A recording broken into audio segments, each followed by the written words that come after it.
Hi, my name is Frances Pollock. I am a student of composition in the DMA program at the Yale School of Music, graduating in 2023. And I'm Emily Roller, and I'm an alum of Yale College, graduated in 2007.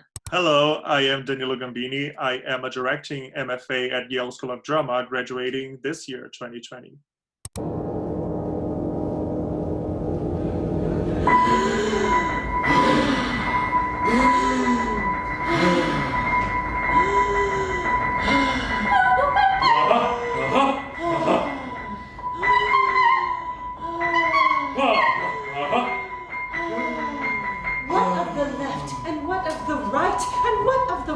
That fell from the heavens. Fell from the heavens. So we've just seen a preview for Salt, and judging from that, I think we can tell that you, Frances, Emily, and Danilo are a perfect example of that creative interdisciplinary collaboration that happens at Yale. And so I wonder if you each can talk a little bit about how you came to this project, what your role on the production is, and a little bit about your academic interests as well. I'm Emily Roller, and I'm the librettist for the piece, although Frances does also write a lot of the lyrics for the piece. But collaborative. Yeah. No, the process is very collaborative. In some ways, it's a little bit more like follows the musical format where I'm more of the book writer, and then we collaborate on the lyrics, and then she does the music for it. I am Danilo Gambini. I am the director of SALT. And how I ended up reaching out to Frances and Emily was, it was last year. It was my second year here at the MFA at the directing program at the School of Drama. And I was talking to actually Jill Brunel, who is the music director of our project. I reached out to Jill and I was like, Jill, I need to work on opera again. I really miss it. And I said, Jill, what do you think? And she was like, oh, maybe we should reach out to Emily and Frances and see if they have something.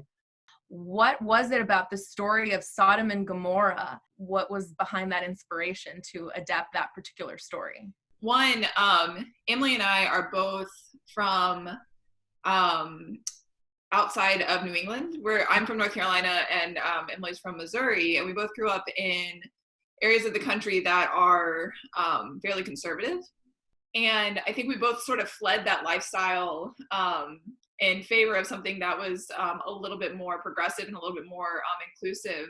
But then when we came up to New England, what was really amazing to us is that that similar stories are being told, and the construction of narrative is still very much alive and well, even in like liberally homogenous areas.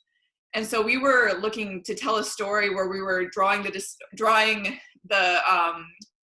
an audience's attention to how similar the rhetoric is between these two areas, like these two areas that we've both now lived and experienced. So I find it really interesting that you all are using this biblical story to kind of elucidate a modern phenomenon. There's this really fabulous book by a Yale professor, Harold Bloom, called The Book of J, in which he talks about the J author, like this person who's ostensibly writing the story of Sodom and Gomorrah, that this person is writing in a time of anarchy after they're watching their city collapse. And I think we were starting to feel like sort of these structures that we believed in, we were sort of watching them crumble into chaos, with all of this like infighting and in policing. Right. And Sodom and Gomorrah, of course, is probably most famous for being that example of like, this is what happens. It's used against homosexuality. This is what happens when you are gay or you're sexually like, active, promiscuous. That's what I'm trying to say. And your area. Right. And I mean, I think that in a way that's misreading what's at the heart of the story. And this isn't to say like we see Sodom and Gomorrah as like a moral tale. Actually, it's exactly saying that we don't really see it as a moral tale of right and wrong. And the fact that a city gets destroyed is actually a tragedy. And the fact that it comes to that is a tragedy of its own. So I'm wondering if each of you could talk a little bit about why opera to tell this story. We didn't feel like it was that it needed to be tied down to a genre. So now we're calling it a comic opera, but the reason that we're calling it a comic opera, not in the great tradition of opera buffa or comic operas, but we're calling it a comic opera because our character of God is a character that is played by a stand-up comedian. So really what it is it's a play wrapped in a musical, wrapped in an opera, wrapped up in a stand-up comedy routine. We were just like trying to figure out how to translate social media into stage and make it live.